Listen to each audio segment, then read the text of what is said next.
While I personally stay clear of MAC due to their stance on animal testing, there's no denying that the history and ascent of this iconic brand are nothing short of captivating. Let's dive deep into the tapestry that makes up MAC. Founded in the vibrant city of Toronto in 1984, there's a common misconception that MAC is an American gem. However, in truth, its roots are firmly planted in Canadian soil. This timeline is especially noteworthy when juxtaposed against the inception of other beauty giants like Urban Decay, Too Faced, and Tarte. While these brands began making their mark in the mid-90s, MAC was already a decade ahead, charting its own course. The creative geniuses behind the brand, Frank Angelo and Frank Toscan, are often lovingly referred to as the Franks. Delving into their backgrounds, Frank Angelo wasn't just any hairstylist.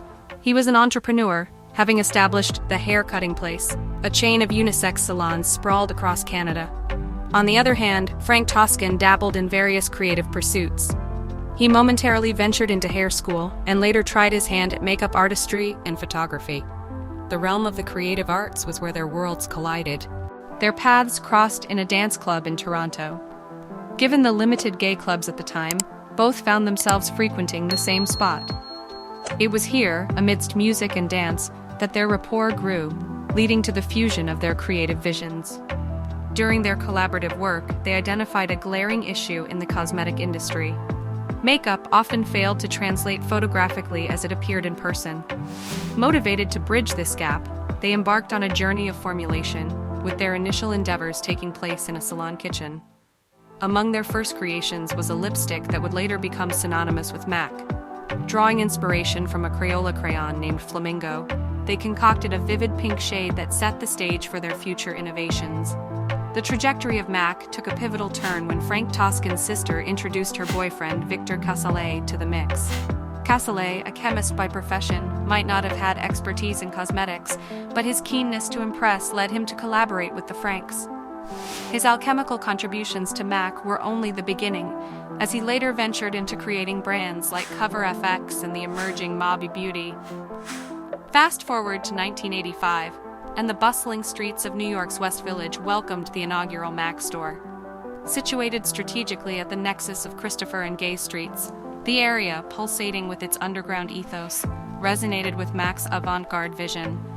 The store wasn't just a retail space, it was a celebration of self-expression. With drag queens as staff and an array of flamboyant makeup, it championed the idea that makeup wasn't just about beauty, it was a canvas for artistry. Their commitment to education set them apart. Rather than just peddling products, MAC artists were educators, imparting makeup techniques and fostering creativity among patrons. MAC's meteoric rise in the beauty cosmos was further propelled by an iconic collaboration with the Queen of Pop, Madonna, in the 1990s. A dedicated MAC aficionado, Madonna sought a resilient red lipstick for her Blonde Ambition tour. MAC's answer? The legendary Russian red. Madonna's performances, adorned with this hue, catapulted MAC to unparalleled fame. Interestingly, MAC's marketing approach deviated from the norm.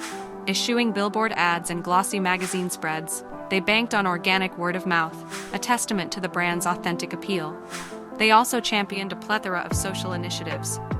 From fervently supporting cruelty-free beauty, pioneering recycling with their Back to MAC program, to launching the enduring Viva Glam campaign, MAC's legacy extends beyond cosmetics. It's one of societal impact. The legacy of the MAC Viva Glam campaign traces back to an era when the world was grappling with the widespread devastation of the AIDS epidemic. MAC, which stands for Makeup Art Cosmetics, wasn't just another brand.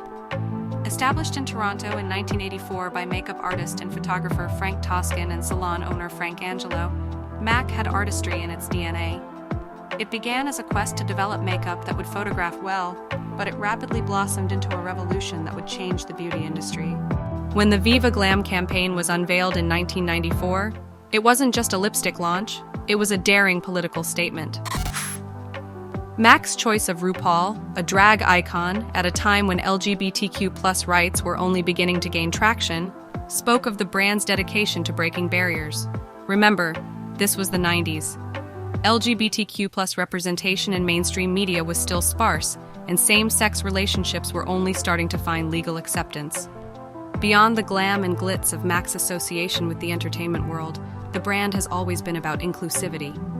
Its all ages, all races, all genders mantra wasn't just a tagline, but a commitment, making makeup accessible to everyone, irrespective of their skin tone or identity. Before inclusivity became a buzzword in the beauty industry, MAC was pioneering 40-shade foundation ranges.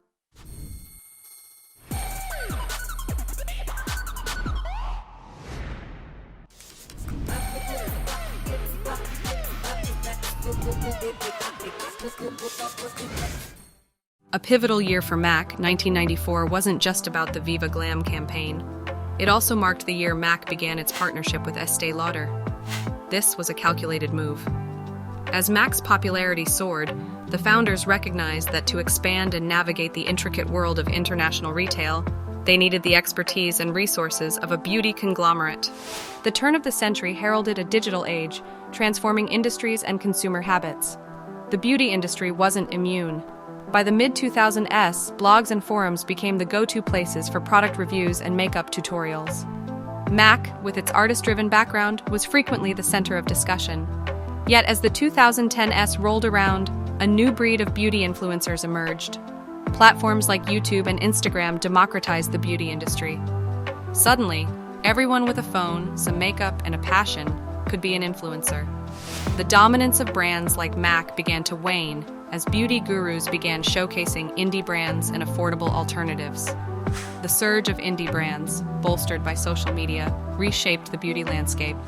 Brands like Anastasia Beverly Hills, ColourPop, and Jeffree Star Cosmetics grew from virtual unknowns to industry giants.